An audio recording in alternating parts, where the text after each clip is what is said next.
Pemirsa, polisi telah memeriksa total 17 saksi dalam kasus pembunuhan diduga disertai pemerkosaan terhadap seorang siswi Madrasah Ibtidaiyah di Banyuwangi, Jawa Timur. Keterangan dari saksi nantinya juga akan dicocokkan dengan barang bukti yang ditemukan di lokasi.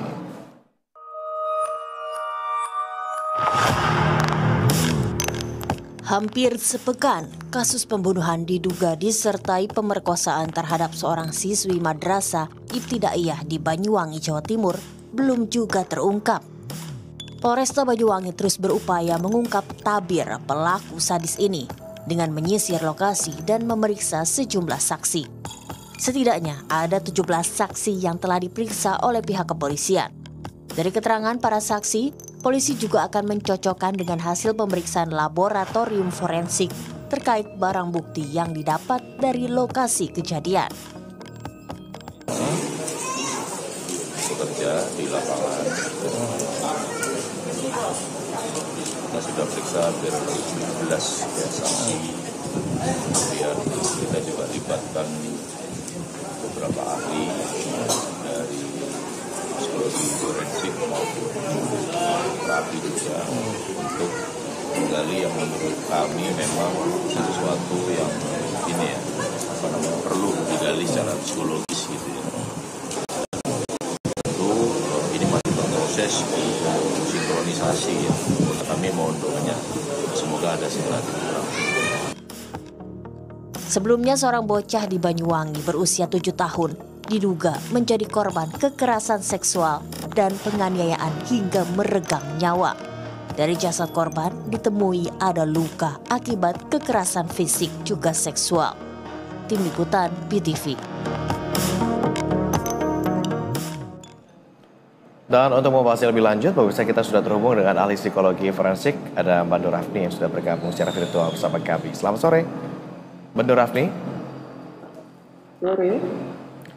Pak Afni, terima kasih sudah berkenan bergabung bersama kami di Berita Satu Sore. Polisi hingga kini tampaknya masih melakukan penyelidikan dan menunggu hasil otopsi terkait tewasnya siswi di Banyuwangi ini.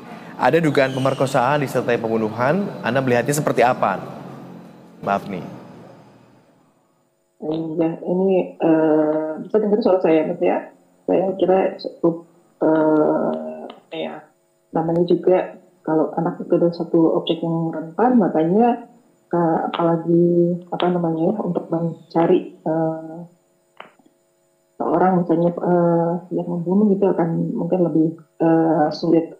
Tapi kalau saya melihat dari pemberitaan dari sekitar seminggu ya, itu bisa diupayakan dengan metode-metode kalau dalam keilmuan kami dengan otopsi psikologi ya.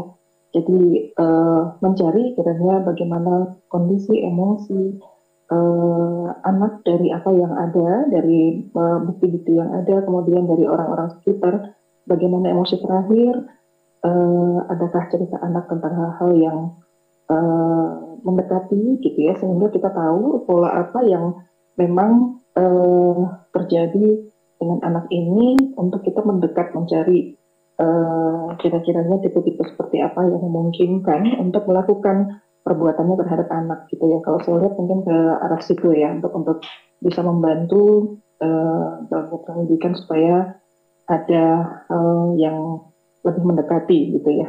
Nah, mungkin kalau dari yang terlihat bukti-bukti fisik gitu ya. Nah, dicari dengan bukti-bukti psikologis dengan metode otopsi psikologi. Oke. Mbak Afni, beberapa bukti ditemukan seperti seragam, kemudian sepeda, bahkan permen dari lokasi kejadian nih. Anda melihatnya apakah ada indikasi perbuatan-perbuatan tertentu yang dilakukan oleh pelaku begitu? Nah, itu yang menjadi petunjuk ya dari awal. Bisa mungkin telusuri apakah memang hal itu biasa terjadi ataukah misalnya ini permen sebagai bujukan gitu ya? Iya, jadi misalnya kan kalau kita lihat pasal 81, 82 di situ ada indikasi misalnya membujukkan, merayukan, memberikan iming-imingkan gitu ya. Nah, kira-kira biasanya anak ini untuk mudah percaya sama orang yang seperti apa, bagaimana. Nah, sehingga akhirnya kita bisa menelusuri juga orang-orang yang memungkinkan untuk ke arah diduga pelakunya. Oke, Mbak Afni, tapi menurut Anda, apa yang menyebabkan polisi tampaknya kesulitan dalam mengungkap kasus ini? Apakah minim bukti atau seperti apa? Ya, seperti yang tadi saya katakan ya, namanya anak itu satu sisi memang sudah checking paling rentan gitu ya, sehingga tidak mudah dalam kasus anak.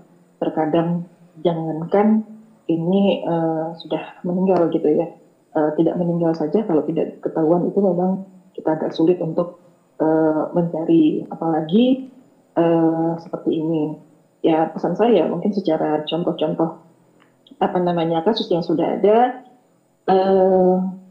ya kita melihat bahwa kalau satu kasus sudah terlalu ramai, sudah terlalu besar gitu ya diberitakan, biasanya agak lebih sulit dalam pemeriksaan, dalam pengambilan data gitu ya. Jadi kalaupun ini tetaplah bertahan yang memberikan satu keterangan-keterangan, juga saya pikir tetap pada posisi objektif, pada posisi yang memang membantu ya pada pihak kepolisian dan pihak-pihak terkait yang memang harus melakukan tugas, termasuk mungkin dengan